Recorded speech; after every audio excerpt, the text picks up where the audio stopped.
So let's continue our lecture.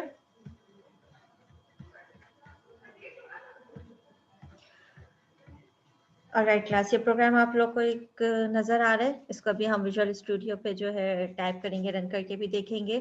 Programme में थोड़ा बहुत यहाँ पे आप लोग को समझा रही हूँ ऑपरेटर ओवरलोड करने का क्या तरीका है। बेसिकली ऑपरेटर ओवरलोड करने की ज़रूरत क्यों पड़ रही है, ये सबको कॉन्सेप्ट क्लियर हो गया है कि हम कंपाइलर हमें मैथमेटिकल अर्थमेटिक चीज़ें तो कैलकुलेट करके दे सकता है, ऑपरेटर्स पे परफॉर्म करके दे रहा है। लेकिन अगर मैं किसी ऑब्जेक्ट पे कोई नॉन मैथमेटिकल चीज़ है, ऑब्जेक्ट भी छोड़े, नॉन मैथमेटिकल किसी चीज़ को अगर मैं सम करना चाह रही हूँ, इस पर कोई मैथमेटिक्स अप्लाई करना चाह रही हूँ, तो हम लिमिट हो रहे हैं। तो उस लिमिटेशंस को दूर करने का तरीका ये कि मैं ऑपरेटर ही को रीडिफाइन कर दूं। क्योंकि मैंने क्लासेस खुद बनाई हैं, वेरिएबल्स खुद डिफाइन किए हैं, तो क्यों ना मैं ऑपरेटर भी खुद ही डिफाइन कर दूं और कंपाइलर को बता दूं भाई तुम्हें ये काम करना है, फिर compiler will perform the task. ठीक है, वरना कंपाइलर को पता नहीं है कि मैं एक नॉन मैथमेटिकल चीज को कैसे ऐड करूं। कॉन्सेप्ट हमने दिया हुआ यहाँ पे ऑब्जेक्ट्स का। ठीक है, जरा हम ऊपर रहे हैं तो हर चीज अब ऑब्जेक्ट के रिस्पेक्ट से है, तो ऑब्जेक्ट को पास करवाना, ऑब्जेक्ट को रिटर्न करवाना और फिर ऑब्जेक्ट को ऐड करवाना। ठीक है, तो कॉन्सेप्ट मेरा ये था कि मैं वेट में जो मेरे पास वेरिएबल्स है किलोग्राम एंड ग्राम्स के, मैं चाह रही हूँ कि जब मैं इसको बोलूँ दो ऑब्जेक्ट को ऐड करो, तो कंपाइलर फॉरन जो है इन ऑब्जेक्ट्स के अंदर जो वैल्यूज है उनको ऐड कर ले, उसको समझ आ जाए कि उस दो ऑब्जेक्ट्स को ऐड करने का मतलब ये इसके अंदर जो एंटिटीज मौजूद हैं उसमें किलोग्राम्स को आपस में ऐड करना है और ग्राम्स को आपस में ऐड करना है। तो ये मुझे कंपाइलर को कोड करके बताना पड़ेगा कि ये काम तुमको करना है।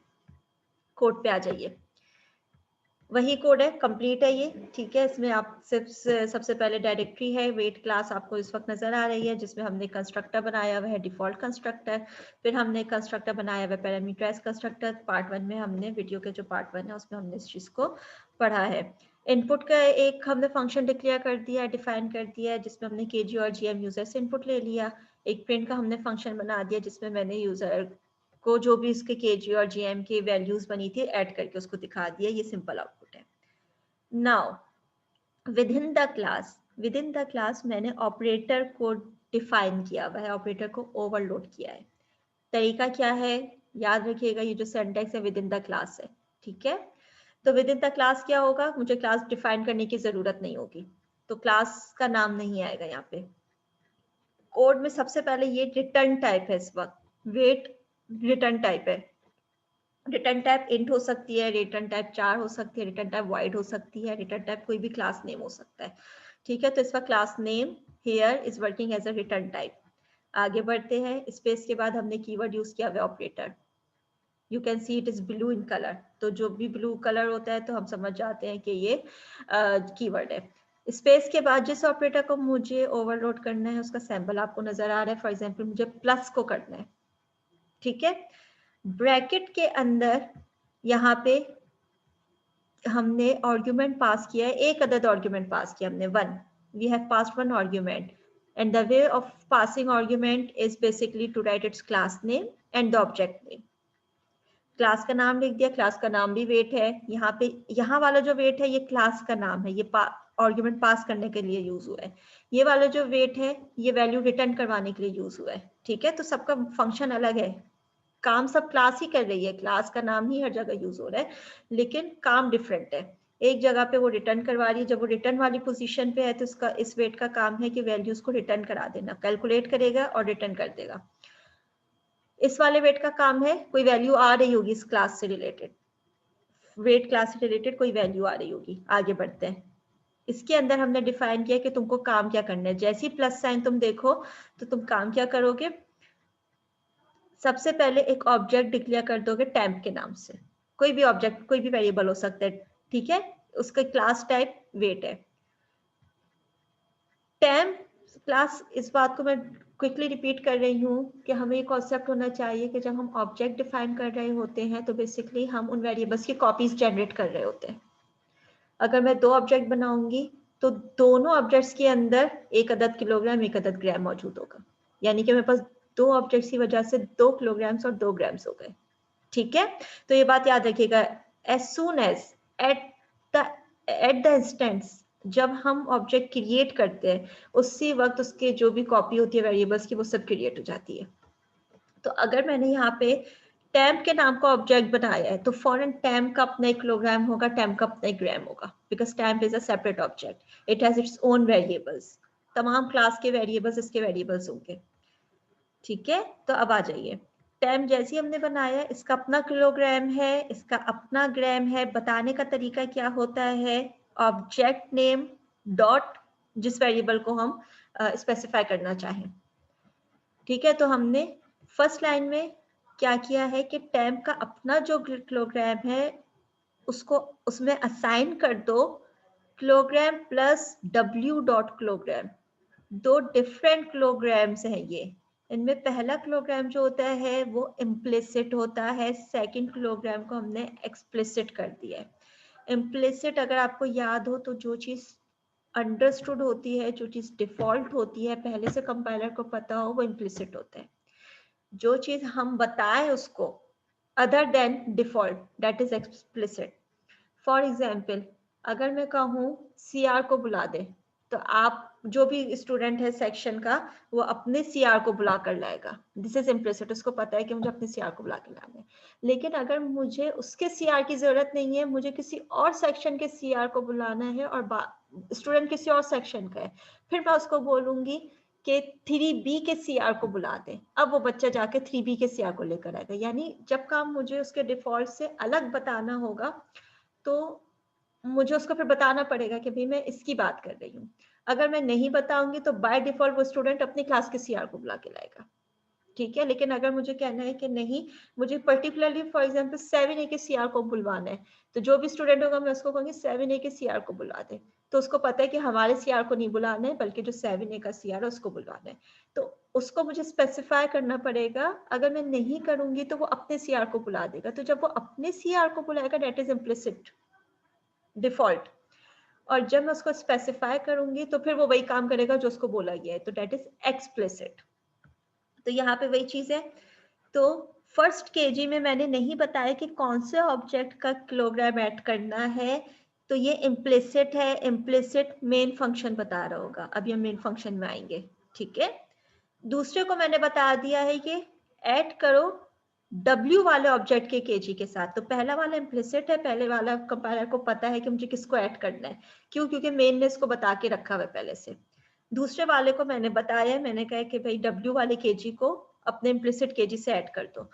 और W वाला केजी कौन सा है? ये जो ऑब्जेक्ट मैंने पास करवाया है, इस ऑब्जेक्ट के अंदर भी एक केजी मौजूद है, इस ऑब्जेक्ट के अंदर भी एक ग्राम मौजूद है। ठीक है, सेकेंड लाइन वही काम कर रही है। अभी हम मेन में आएंगे, फिर आपको और क्लियर हो जाएगा। सेकेंड लाइन क्या काम कर रही है कि टेम्प के ग्राम में 2 ग्राम्स को ऐड कर दो, जिनमें से एक इम्प्लिसिट है, दूसरा W का ग्राम है। उसके बाद जब तुम ये काम कर लो, किलोग्राम को किलोग्राम्स में ऐड कर दो, ग्राम्स को ग्राम में सेव कर लो, तो रिटर्न कर दो ये object. I need a pointer here, marker here, this is object, return temp. Object return करने के लिए यहाँ पे हमने क्लास नेम दिया हुआ है, पॉइंट टू बी नोटेड। अगर मैं यहाँ पे कुछ रिटर्न नहीं करवाऊंगी तो यहाँ पे मैं void लिखूंगी। अगर मैं यहाँ पे रिटर्न kg करवाऊंगी तो kg is a single variable, मैं यहाँ पे int लिखूंगी। ठीक है, लेकिन चूंकि मैं पूरा ऑब्जेक्ट थ्रो कर रही हूँ तो यहाँ पे कैच करने के लिए पूरा ऑब्जेक्ट मौजूद होना चाहिए, क्लास पूरी मौजूद होनी चाहिए। ये बिल्कुल ऐसे ही है रिटर्न करवाने के लिए।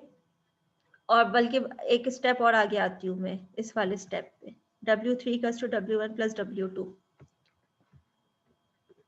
W1 और W2 को ऐड करो, W3 में सेव कर दो।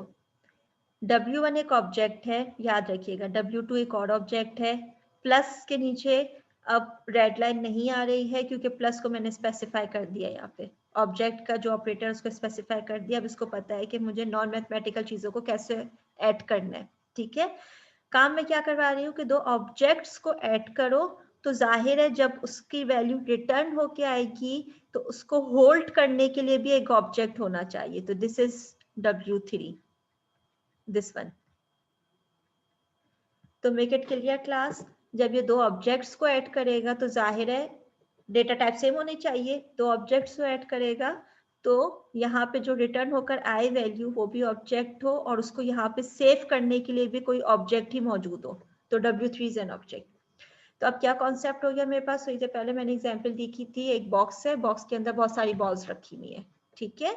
तो अगर एक तरीका तो ये है, अब मुझे वो बॉल्स को ट्रांसफर करना है दूसरे एंड पे। एक तरीका तो ये है कि मैं एक एक बॉल निकालूं उसमें से और एक एक बॉल को थ्रो करती जाऊं, तो दूसरी तरफ जो भी स्टूडेंट खड़ा हुआ है वो बॉल पकड़ता जाएगा। दूसरा तरीका ये है कि तमाम बॉल्स को मैं एक बॉक्स में डालूं और पूरा बॉक्स एक ही दफा में थ्रो कर दूं।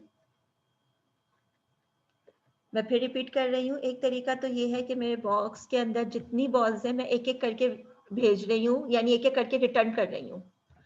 दूसरा तरीका ये कि तमाम बॉक्स को मैं एक बॉक्स में डाल दूं, तमाम बॉल्स को मैं एक बॉक्स में डाल दूं और वो बॉक्स ही थ्रो कर दूं।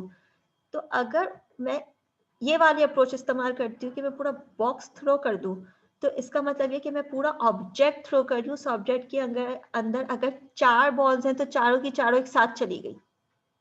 उसके अंदर अगर 8 बॉल्स हैं तो आठों की आठों एक साथ चली गई। तो basically box is an object जो मैंने थ्रो किया, तो उसके अंदर जितने वेरिएबल्स थे सबके सब एक साथ चले गए। एक तरीका ये है। दूसरा तरीका ये है कि मैं ऑब्जेक्ट ना फेंकूं, बॉक्स ना रिटर्न करूं, मैं पहले बॉल 1 रिटर्न करूं, फिर बॉल 2 उठा के फेंकूं, फिर बॉल 3 उठा के फेंकूं। इसका मतलब ये हुआ कि 8 बॉल्स हैं तो मुझे 8 टाइम्स रिटर्न करवाना पड़ेगा, 8 फंक्शंस बनाने पड़ेंगे, क्योंकि एक फंक्शन एक ही टाइम रिटर्न करता है। तो कॉन्सेप्ट समझ आ रहा है कि हम चूंकि 8 फंक्शंस बनाना पड़ेगा 8 दफा वैल्यूज को रिटर्न करवाने के लिए, तो उसको मैंने सिंपल ये किया कि मैंने ऑब्जेक्ट बना दिया, ऑब्जेक्ट के अंदर आठों की आठों वैल्यूज डाल दी और ऑब्जेक्ट को 1 टाइम थ्रो कर दिया। मेरी कोडिंग भी सेफ हो गई, मेरा सारा डेटा एक साथ है, जहां पे भी है एक साथ है, ठीक है। तो इस वक्त मेरा डेटा W3 के अंदर है, सारा डेटा W3 के अंदर एक जगह मौजूद है। आगे बढ़ते हैं, फिर हमने W3 को प्रिंट करा दिया। इससे ऊपर अब मेन में बाकी जो लाइंस रह गई उसको पढ़ लेते हैं। W1 एक इनिशियलाइज किया हुआ है, पिछली स्लाइड में हमने देख लिया था इसको। W2 इनिशियलाइज किया हुआ है, W3 इनिशियलाइज किया हुआ है, W1 और W2 की वैल्यूज है। ये वाली जो लाइन है W2 डॉट इनपुट, इस लाइन का काम ये है कि यूजर से इनपुट लेना और जो भी इनपुट आएगा वो W2 में सेव होता जाएगा, और जो भी यूजर ने इनपुट दिए इन दोनों को उसने ऐड किया और रन कर दिया। थोड़ी देर पहले मैं इम्प्लिसिट की बात कर रही थी। क्लास हमेशा याद रखिए, हमेशा ऑपरेटर में पहला डेटा हमेशा इम्प्लिसिट होता है, ठीक है। उसको पता होता है कि पहला मुझे क्या ऐड करना है। तो अगर मैं कह रही हूँ प्लस, प्लस से पहले मैंने W1 लिखा हुआ है, तो मुझे हर जगह इसको बताने की जरूरत नहीं है कि W1 की बात हो रही है। क्यों? क्योंकि इसको पता है कि पहला डेटा जो है मेरे पास kg का, चूंकि मैंने नहीं बताया तो ये W1 होगा।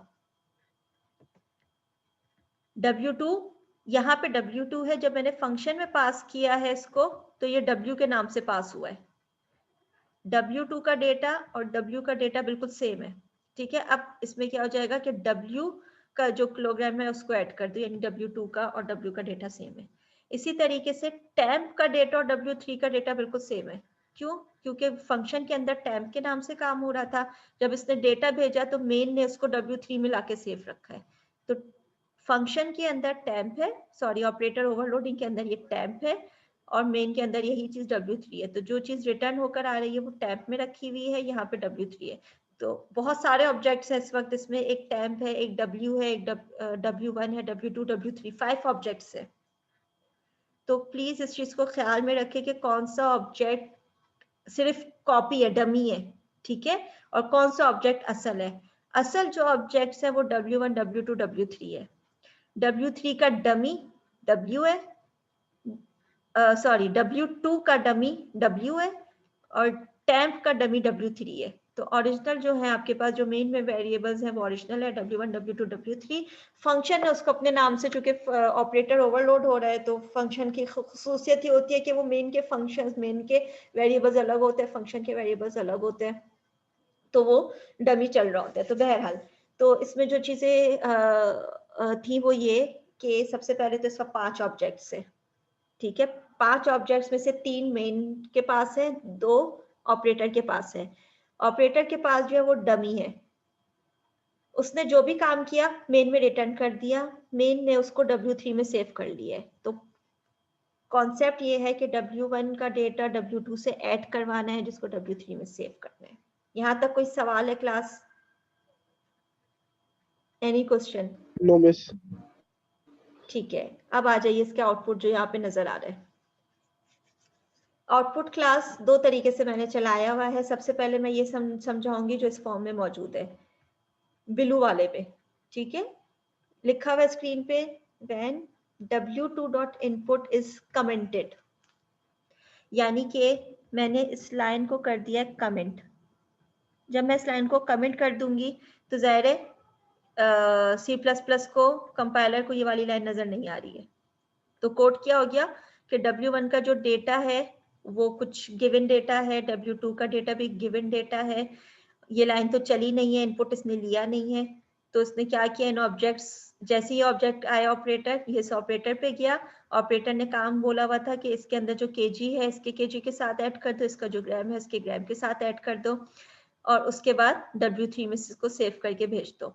अब ये आ गया स्क्रीन पे आ गया, आपके पास डेटा था 5 + 6 किलोग्राम्स आपस में ऐड हो गए 11 kg, 450 + 220 ये आपस में ऐड हो गए 670 ग्राम्स। Very good. अब मैंने क्या किया है कि यहाँ से कमेंट हटा दिया। अब ये लाइन कंपाइल होगी, रन होगी। जब मैंने यहाँ से इसको कमेंट हटा दिया तो ये वाले जो आउटपुट आपको ऊपर दो नजर आ रहे हैं ये अनकमेंटेड वाले हैं। ठीक है, अब क्या हो गया डेटा के W1 में 5 450 डाल दो, W2 में 6 220 डाल दो। इसने W2 में 6 और 220 डाल दिया, लेकिन मैंने कहा कि अब यूजर से इनपुट ले लो, तो 6 के ऊपर यूजर की वैल्यू बैठ जाएगी, 220 पे के ऊपर भी यूजर की वैल्यू आ जाएगी, ओवरराइड हो जाएगा। ठीक है, अब यहाँ पे आ जाइए, पीछे जो स्क्रीन नजर आ रही है, यूजर से पूछा किलोग्राम इंटर करो। पहले 6 था इसके पास, लेकिन चूंकि अब यूजर ने 3 इंटर कर दिया तो 3 हो गया। यूजर से पूछा ग्राम्स इंटर करो, तो यूजर ने ये 80 ग्राम्स इंटर करवा दिया। ठीक है, तो अब W1 और W2 जब हुआ है तो 5 + 3 8 किलोग्राम हो गया, 450 + 80 530 ग्राम्स हो गया। तो बेसिकली ये वही चीज है कि यूजर से इनपुट लिया, उसका फंक्शन चला दिया, या हमने खुद दे दिया, दोनों तरीके। बहरहाल अब क्लास हम इसको विजुअल स्टूडियो पे बनाएंगे।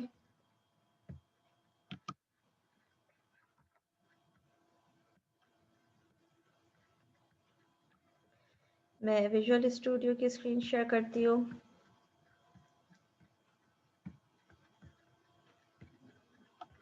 और मैं कोड वहां से कॉपी कर रही हूँ। जो क्लास स्लाइड आप लोगों के साथ मैं शेयर करूंगी, आप यहाँ से बिल्कुल कोड जो है वो एज इट इज कॉपी कर सकते हैं। ठीक है, ये बिल्कुल टाइप कोड है।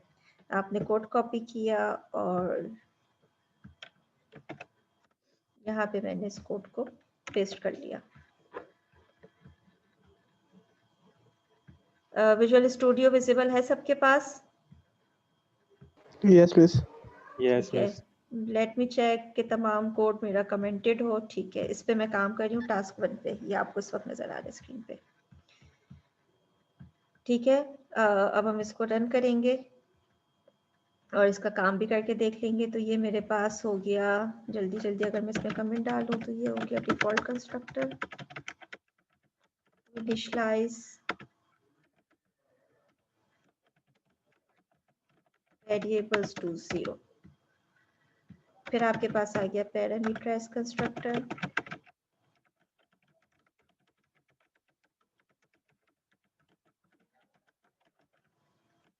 वेरिएबल्स टू गिवन वैल्यूज, जो भी वैल्यूज है। ठीक है,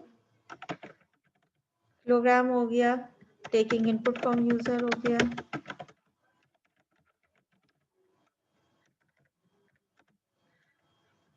printing values in a proper format. हमने कोई फॉर्मेट दे दिया, ग्राम और किलोग्राम और इक्वल टू वगैरह टाइप कर दिया। आगे बढ़ते हैं, ऑपरेटर का सिंटैक्स है। अच्छा, यहाँ पे जो है विद इन क्लास सिंटैक्स है, ये विद इन क्लास सिंटैक्स। और सिंटैक्स क्या बन रहा है, क्लास हमारे पास सबसे पहले हम देते हैं रिटर्न टाइप, उसके बाद स्पेस, उसके बाद ऑपरेटर कीवर्ड आता है, उसके बाद जो भी ऑपरेटर है वो, और अंदर आपने दे दिया आर्ग्यूमेंट 1, आर्ग्यूमेंट 2, आर्ग्यूमेंट 3। ठीक है, एंड सो ऑन, जितने भी आपको आर्ग्यूमेंट्स देने हैं, और नन या कोई आर्ग्यूमेंट नहीं देना, ठीक है, मर्जी आपकी। तो ये आपके पास विद इन क्लास हो गया। यहाँ पे हम आए बाहर, यहाँ पे हमारे पास जो क्लास हो गई and.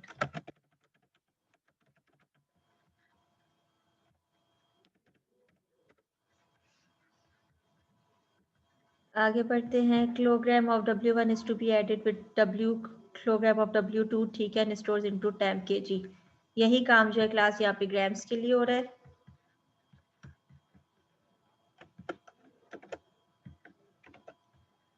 Gram of W1 is to be added with GM of W1 is to be added with GM of W2 and stored in m.gm। आगे बढ़ते हैं, मेन में आ जाइए। ये वाली जो लाइन है class W3 is equal to W1 dot add W2, ये बिल्ट इन फंक्शन है ऐड का, ठीक है। बेसिकली काम ये हो रहा है कि W1 को ऐड कर दो W2 के साथ, ठीक है। एक तरीका ये है लिखने का, एक तरीका ये है, चूंकि हम प्लस को कर रहे हैं तो हम प्लस लिखेंगे, ठीक है। ये आगे बढ़ते हैं हम। Return value is stored in W3, यहाँ पे मैं लिखूंगी रिटर्निंग ऑब्जेक्ट, ताकि आपको याद रहे कि ये ऑब्जेक्ट है, इस वजह से इसको होल्ड करने के लिए यहाँ पे भी एक ऑब्जेक्ट होना चाहिए। प्रिंटिंग रिजल्ट फाइनल वैल्यूज, ठीक है। रिटर्न 0 हो गया आपके पास। लेट्स सी, इसको रन करते हैं।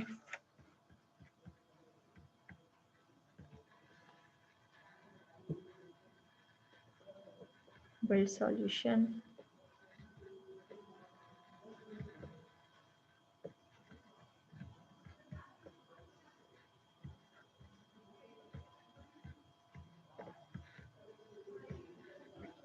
और जब हम इसको डीबग करेंगे, start without debugging, output screen visible है?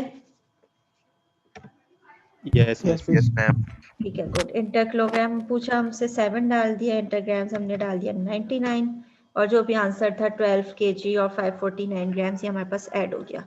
तो बेसिकली ऑपरेटर चूंकि ऑब्जेक्ट पे काम नहीं कर रहा था, तो हमने ऑपरेटर को ओवरलोड करके ये बता दिया है कि तुमको ऑब्जेक्ट पे किस तरीके से काम करना है, कि तुमको उसके अंदर जो ये 2 क्वांटिटीज है इसको ऐड करना है। 4-5 है, मुझे सबको ऐड नहीं करवाना है, ऑपरेटर के थ्रू मुझे 2 को ऐड करवाना है।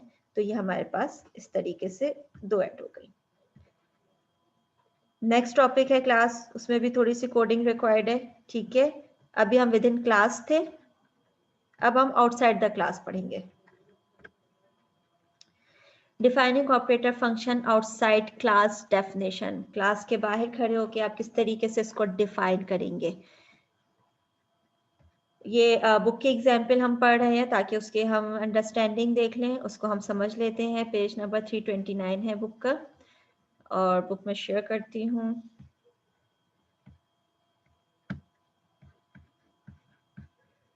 Page number 329।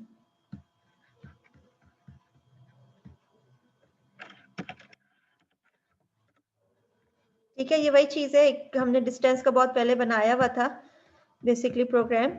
तो बस सिंटैक्स में ये फर्क होगा कि वो चीज जो भी ऑपरेटर है वो बाहर डिफाइन रीडिफाइन होगा, ठीक है। फिर जो चीजें न्यू है इसमें वो हम पढ़ लेंगे। ये कोड है आपके पास, मैं इसको थोड़ा सा जूम आउट करूं, बैक करूं, पिछले पेज पे चलते हैं। 328 पे आपका जो टॉपिक है वो है ओवरलोडिंग बाइनरी ऑपरेटर्स। बाइनरी, अच्छा class, binary operator, unary, ternary operators, different type के ऑपरेटर्स होते हैं।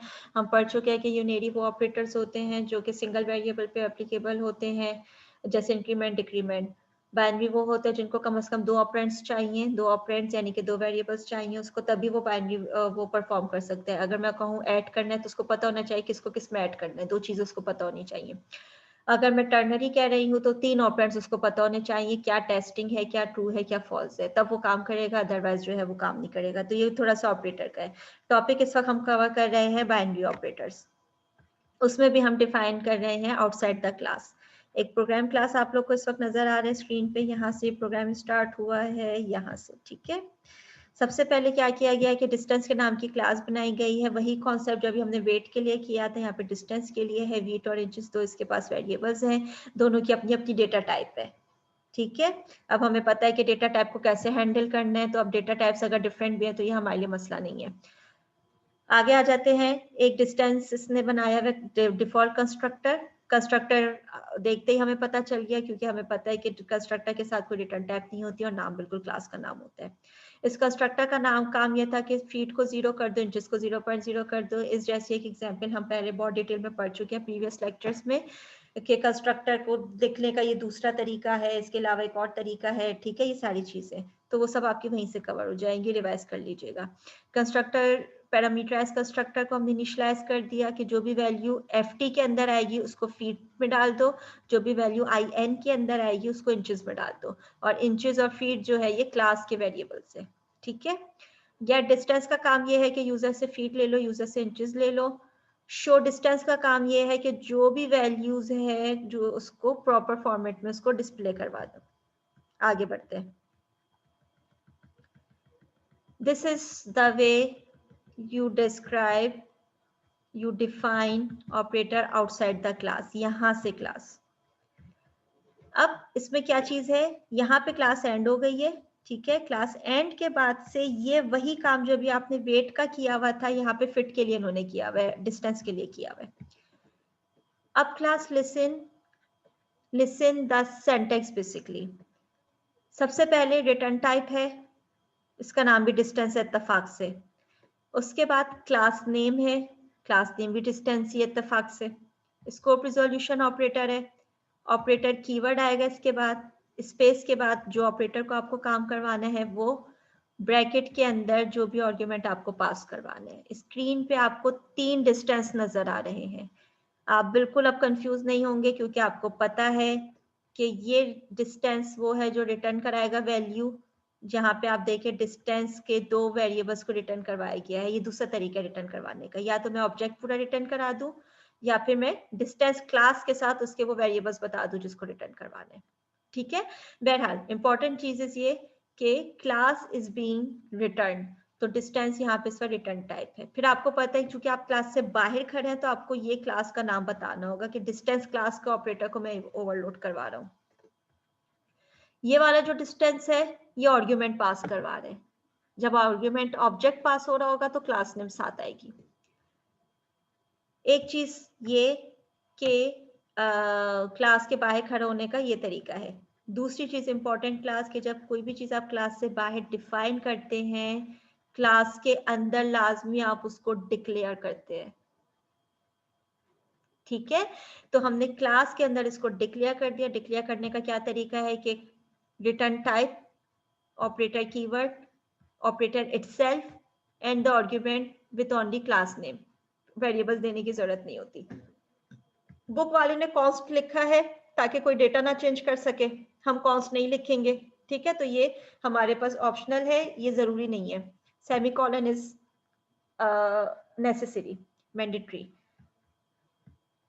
आगे बढ़ते हैं। तो यानी कि जब भी आप क्लास के बाहर डिफाइन करेंगे तो क्लास के अंदर उसको डिक्लेयर लाजमी करेंगे, और क्लास के बाहर डिफाइन करने का तरीका यह है कि क्लास नेम और स्कोप रिजोल्यूशन ऑपरेटर आपके सिंटैक्स में ऐड हो जाएगा। इनका देखते मेथड इन्होंने क्या किया है, इन्होंने एक एफ वेरिएबल लिया जिसमें फीट और d2 फीट को ऐड किया। d2 यहाँ पे मौजूद है।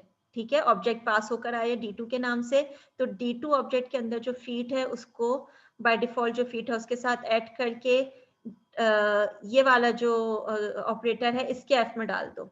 दोनों के इंचेस को ऐड करके आई में डाल दो। आगे इन्होंने थोड़ी सी जो है वो लॉजिक लगाई है। लॉजिक पढ़ के ही हमें समझ आ रहा है कि अगर इंचेस को ऐड करने के बाद 12 से क्रॉस कर रहा है तो बेसिकली फीट में ऐड कर दो और इंचेस को -12 कर दो। सिंपल, हमें पता है कि 12 इंचेस इक्वल्स टू 1 फीट। तो अगर फिट आपस में ऐड इंचेस आपस में ऐड हो रहे हैं और एडिशन 12 को क्रॉस कर रही है तो कन्वर्जन कर रहे हैं, बेसिकली सेट कर रहे हैं डेटा को। फिट में +1 कर दो और इंचेस को डाउन कर दो, 12 एक माइनस कर दो। ये चीज आप अभी किलोग्राम ग्राम में भी करके देख सकते हैं। ग्राम्स आपस में ऐड होने के बाद अगर 1000 को क्रॉस कर रहा है तो ग्राम्स में से 1000 माइनस कर दो और किलोग्राम में 1 ऐड कर दो। ठीक है, ये यूनिट कन्वर्जन है, ये मैथ्स है सिंपल, इसमें कोई लॉजिक नहीं है, कोडिंग नहीं है इसमें। ठीक है, आगे बढ़ते हैं। रिटर्न कराने का एक तरीका तो ये था कि आप ऑब्जेक्ट रिटर्न कराएं, लेकिन चूंकि इन्होंने इसके अंदर ऑब्जेक्ट डिक्लेयर ही नहीं करवाया है तो अब क्या कर रहे हैं कि क्लास में से उन दो पर्टिकुलर वेरिएबल्स को वेरिएबल डिक्लेयर करा है तो वेरिएबल को भेज रहे हैं। वेरिएबल खाली नहीं जा सकता क्योंकि रिटर्न टाइप क्लास है, तो क्लास के साथ उसके अपने वेरिएबल्स। आगे बढ़ते हैं, मेन में आ जाए। मेन में फिर उसने 3 ऑब्जेक्ट्स डिफाइन किए हुए हैं। एक में उसने इनपुट ले लिया गेट डिस्टेंस, दूसरे में उसने खुद डिफाइन कर दिया डिस्टेंस 2 में 11 और 6.25 वैल्यूज। फिर इसने डिस्टेंस 3 में इन दोनों को ऐड कर दिया है। ठीक है, ऐड करने के लिए डेटा पहले से मौजूद होना चाहिए, और चूंकि ऑपरेटर ऑब्जेक्ट्स को ऐड कर रहा है तो ऑपरेटर को उसने ओवरलोड भी कर दिया। Very good. डिस्टेंस 4 में इसने पिछले तीनों डेटा को ऐड कर दिया, यानी कि आप multiple objects more than 2 objects भी ऐड कर सकते हैं। ऑपरेटर जैसी डिस्टेंस 2 और डिस्टेंस 3 देखेगा, प्लस का साइन इम्प्लिसिट में डिस्टेंस 2 को उठा लेगा और एक्सप्लिसिट में डिस्टेंस 3 को उठा लेगा। और जब फर्स्ट 2 को ऐड कर रहा होगा तो इम्प्लिसिट में डिस्टेंस 1 होगा और एक्सप्लिसिट में डिस्टेंस 2 होगा। ये सारी चीजें आपने पढ़ी नहीं है, ठीक है। आगे बढ़ते हैं। सी आउट कर दिया, चारों डिस्टेंसेस को हमने स्क्रीन पे शो कर दिया, रिटर्न 0 कर दिया और इसको हमने एंड कर दिया। बुक का था ये पेज नंबर 329, ये मैंने टाइप करके रखा हुआ है विजुअल स्टूडियो पे, बुक का पेज नंबर 329। ठीक है, पहले मैं इस वाले टास्क को कर देती हूँ कमेंट में सेव। पेज नंबर 329 अनकमेंट किया, और ये वही जो बुक की कोडिंग थी सेम वही कोडिंग है। Defining operator outside the class, थोड़ा सा मैं इसको जूम कर दूं, ठीक है। डिस्टेंस फीट इंचेस डिक्लेयर भी उसी के तरीके से कर दिया, ठीक है। आप चाहें तो अपने तरीके से डिक्लेयर कर लें, जो कि अभी हमने वेट वाली एग्जाम्पल में तरीका अपनाया था, ठीक है। शो डिस्टेंस कॉन्स्ट रखा हुआ है, कोई मसला नहीं है, हमने कॉन्स्ट हटा दिया, बुक वाले ने कॉन्स्ट रखा हुआ था, ठीक है। और अगर मैं यहाँ से हटा दूँ इसको तो सिंपली शो डिस्टेंस का फंक्शन हो गया, डिस्टेंस शो करने का। गेट डिस्टेंस हो गया, ऑपरेटर के आगे से भी कॉन्स्ट वर्ड हटा दिया है। अगर मैं यहाँ कॉन्स्ट लिखूंगी तो मुझे यहाँ पे भी लिखना है, इन चीजों का ख्याल रखिएगा, ठीक है। डिक्लेरेशन में और डेफिनेशन में सेम होना चाहिए। मेन का जो भी काम था वो मेन का काम हमने इसको कर लिया। हम इसको जो है एज इट इज टाइप करने के बाद बिल्ड कर रहे हैं। सक्सीडेड हो गया आपका प्रोग्राम, और जब मैं इसको डीबग करूंगी तो मैं स्क्रीन शेयर करती हूँ आप लोग के साथ।